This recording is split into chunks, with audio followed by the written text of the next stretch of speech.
അടുത്തൊരു പ്രധാനപ്പെട്ട ചോദ്യം, ഇപ്പോൾ MLA ഉൾപ്പെടെയുള്ള കാര്യത്തിലുള്ള ഒരു ചോദ്യമാണ് നിങ്ങൾ ചോദിക്കുന്ന പ്രധാനപ്പെട്ട ഒരു ചോദ്യം. ഞാൻ ചോദിക്കുന്നത്, ഇപ്പോൾ ഈ പറയുന്ന ഗോവിന്ദൻ മാഷ് ഉൾപ്പെടെയുള്ള സമിതി, ഞാൻ ആരും പേരൊന്നും പറയുന്നില്ല, പക്ഷേ ഒരു MLA-ക്കെതിരെ പോലീസ് കേസെടുത്തിട്ട് ചാർജ് ഷീറ്റ് സമർപ്പിച്ചിട്ടും ആ MLA ആ സ്ഥാനത്ത് തന്നെ തുടരട്ടെ, കുറ്റക്കാരനെന്ന് വിധിക്കുന്നവർ തുടരട്ടെ എന്ന് തീരുമാനിച്ചവർ എങ്ങനെയാണ് കോൺഗ്രസിൻ്റെ ഒരു MLA-യുടെ രാജി ആവശ്യപ്പെടുന്നത്? പോക്സോ കേസിലെ പ്രതിയായിട്ടുള്ള ഒരാളെ പാർലമെന്റ് ബോർഡ് അംഗമാക്കിയ വേറൊരു പാർട്ടി BJP, ആ BJP പ്രവർത്തകർ ഇവിടെ എങ്ങനെയാണ് ആ MLA-യുടെ രാജി ആവശ്യപ്പെട്ടിട്ട് ഒരു സമരം നടത്തുന്നത്? ഇനി രാഷ്ട്രീയമായിട്ടാണെങ്കിൽ ഇപ്പോൾ ഇവിടെ DYFI-ക്കാർ ഇവിടെ സമരം നടത്തി, സമരം കഴിഞ്ഞ് അവർ പിന്നെ വടക്കോട്ടാണ് പോകുന്നതെങ്കിൽ കണ്ണൂർ ജില്ലയിലെത്തി ആ സമരം അവർക്ക് പുനരാരംഭിക്കേണ്ടി വരും. മുഖ്യമന്ത്രിയുടെ സ്റ്റാഫിൽ ഉൾപ്പെടെയുള്ള ആളുകൾ എങ്ങനെയാണ് വന്നത് അവിടെ? ഇനി ഇപ്പുറത്തേക്കാണ് പോകുന്നതെങ്കിൽ ഇതേ ജില്ലയിൽ സമരം കഴിഞ്ഞ് ഇങ്ങോട്ടാണ് അവരുടെ യാത്രയെങ്കിൽ കോഴിക്കോട് ജില്ലയിൽ തന്നെ അവർക്ക് വീണ്ടും സമരം നടത്തേണ്ടി വരും. ഇപ്പോൾ ഒരു മന്ത്രിസഭയിൽ തുടരുന്ന മന്ത്രിക്കെതിരെ ഉയർന്നിരിക്കുന്ന ആരോപണങ്ങൾ എന്തെല്ലാമായിരുന്നു? എന്നിട്ട് ഇപ്പോഴും ആ മന്ത്രിസ്ഥാനത്ത് തുടരുകയല്ലേ? ഇത്തരത്തിലുള്ള ആക്ഷേപം മുന്നണിയിലെ തന്നെ സഹപ്രവർത്തകയോട് വരെ ഈ വളരെ ക്രൂരമായ രീതിയിൽ പെരുമാറിയതിനെ സംബന്ധിച്ചുള്ള പരാതികളുള്ള ആളുകളെ സംഘടനാ രംഗത്ത് എവിടെയെങ്കിലും മാറ്റി നിർത്തിയത് നമ്മൾ കണ്ടോ? മുഖ്യമന്ത്രിയുടെ സ്റ്റാഫിൽ നിന്ന് മാറ്റി നിർത്തിയത് നമ്മൾ കണ്ടോ? മന്ത്രിസ്ഥാനത്ത് നിന്ന് മാറ്റി നിർത്തിയത് നമ്മൾ കണ്ടോ? CPM-ൽ നിന്ന് മാറ്റി നിർത്തിയത് നമ്മൾ കണ്ടോ? പിന്നെ MLA സ്ഥാനത്ത് നിന്ന് മാറ്റി നിർത്തിയത് നമ്മൾ കണ്ടോ? ഇതൊന്നും ചെയ്യാത്ത ആളുകൾ കോൺഗ്രസിനെ കാടടച്ചങ്ങ് കുറ്റപ്പെടുത്തുകയാണ്. കോൺഗ്രസിനെ ഇതിൻ്റെ പേരിൽ നിശബ്ദമാക്കാൻ കഴിയുമെന്ന് പരിശോധിക്കുക. ഗവൺമെന്റിന് ഇതിൻ്റെ പേരിൽ എന്തെങ്കിലും ചെയ്ത് ഈ ജനങ്ങളുടെ ദേഷ്യത്തിൽ നിന്ന് ഗവൺമെന്റിന് രക്ഷപ്പെടാൻ പറ്റുമോ എന്നുള്ളത് ആ പരിശോധനയാണ്. അപ്പം അതാണ് ഇപ്പം നടന്നുകൊണ്ടിരിക്കുന്നത്. കോൺഗ്രസ് നല്ലൊരു സ്റ്റെപ്പ് എടുത്തിട്ടുണ്ട്.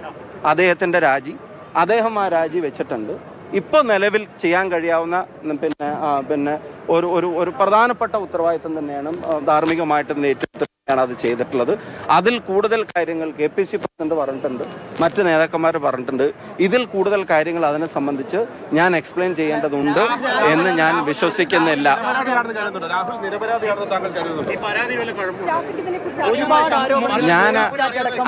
ഞാൻ നിങ്ങളോട് പറഞ്ഞല്ലോ, ഈ വന്ന ആരോപണങ്ങളുടെ പരിസരത്തിൽ, ആരോപണങ്ങൾ ഉയർന്നതിന്റെ സാഹചര്യത്തിൽ അയാളെ എല്ലാവരും കൂടെ വളഞ്ഞു കൂടിയിട്ട് നിലവിലുള്ള യൂത്ത് കോൺഗ്രസ് പാർട്ടിക്ക് അകത്തെ സ്ഥാനത്തിലാണല്ലോ ഇപ്പോൾ പാർട്ടിക്ക് പെട്ടെന്ന് തീരുമാനം പറയാൻ പറ്റുന്നത്.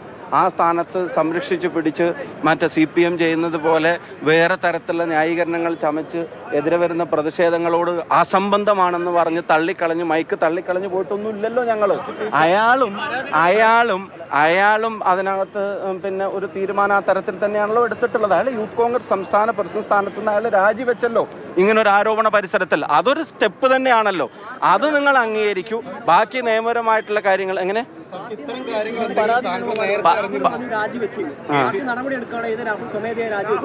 അല്ല, അയാളുടെ രാജി സന്നദ്ധത അയാൾ പാർട്ടി നേതൃത്വത്തെ അറിയിച്ചിട്ടുണ്ട്. പാർട്ടിയുടെ നിലപാടും അക്കാര്യത്തിൽ മറിച്ചായിരുന്നില്ല. അവർ പാർട്ടി നേതൃത്വത്തെ അറിയിച്ചു.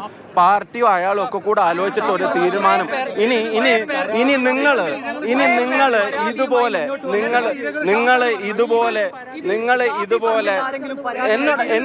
എന്റെ അടുത്ത് ആരാ പറഞ്ഞു എന്റെ അടുത്ത് പരാതി വന്നിട്ട്? എന്റെ അടുക്ക് അവരങ്ങനെ ഒരു പരാതിയായിട്ട് വന്നിട്ടില്ല. ഇത് ഞാൻ പറഞ്ഞത് നിങ്ങൾക്ക് ഇതുപോലത്തെ ചോദ്യങ്ങൾ CPM പ്രവർത്തകർ ഈ സമാനമായ ഇൻസിഡൻസ് ഉണ്ടാകുമ്പോ നിങ്ങൾ ചോദിക്കില്ല. ഇവിടെ അസംബന്ധം എന്ന് പറഞ്ഞിട്ട് ഒരു വലിയ വിവാദം തെളിവോടെ പുറത്തു വന്നപ്പോ അസംബന്ധം എന്ന് പറഞ്ഞിട്ട് ഒറ്റ വാക്കിൽ കത്ത് തട്ടി മാറ്റിയപ്പോഴും നിങ്ങൾക്ക് അവിടെ ഉണ്ടായിരുന്നു. ഈ കാര്യത്തിൽ പറയാനുള്ളതെല്ലാം വളരെ കൃത്യമായി നിങ്ങളോട് പറഞ്ഞു കഴിഞ്ഞു. ഒരു നിലപാട് കോൺഗ്രസ് പാർട്ടി എടുത്തു. അത് മറ്റൊരു രാഷ്ട്രീയ പ്രസ്ഥാനത്തിലും സമാനമായ വിഷയങ്ങളിൽ എടുക്കാൻ കഴിഞ്ഞിട്ടില്ല എന്നുള്ളത് ഇതൊരു യാഥാർത്ഥ്യമാണ്.